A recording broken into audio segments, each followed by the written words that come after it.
L'enjeu du 21e siècle, c'est quoi? Eh ben, c'est tout simplement l'unité. Parce qu'aujourd'hui, on est dans un monde qui n'a jamais été autant divisé. Il y a des guerres, il y a des manifestations dans le monde entier, que ce soit en France ou à l'étranger.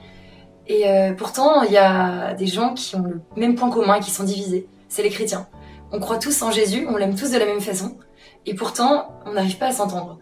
Je pense qu'il y a beaucoup plus de choses qui nous rassemblent les uns avec les autres que de choses qui nous divisent. Du coup, aujourd'hui, je voudrais vous donner quelques clés simples pour pouvoir faire l'unité aujourd'hui. Comment faire l'unité dans mon quotidien, personnellement, avec les autres. Tout d'abord, ce serait par la prière. Prier pour cette unité. Prier pour avoir ce désir personnel de vouloir faire l'unité, d'aller à la rencontre de l'autre, de pouvoir rencontrer l'autre dans sa différence, dans sa confession, comment lui il rentre en relation avec le Seigneur, quelles sont nos différences, pouvoir dialoguer avec lui, être à l'écoute.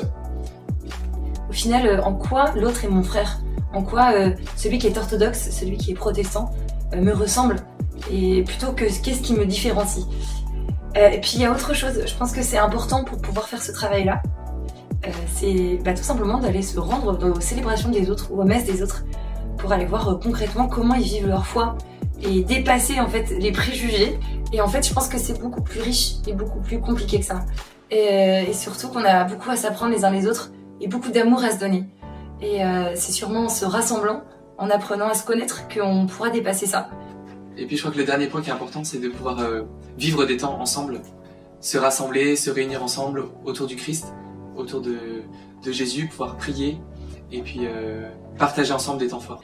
Alors que ce soit dans les églises, dans les temples ou carrément sur un terrain neutre, pourquoi pas à Amène-toi, où chacun viendra et ce sera l'occasion peut-être de tendre la main vers l'autre et d'aller à la rencontre pour mieux apprendre à se connaître et à s'aimer tout simplement.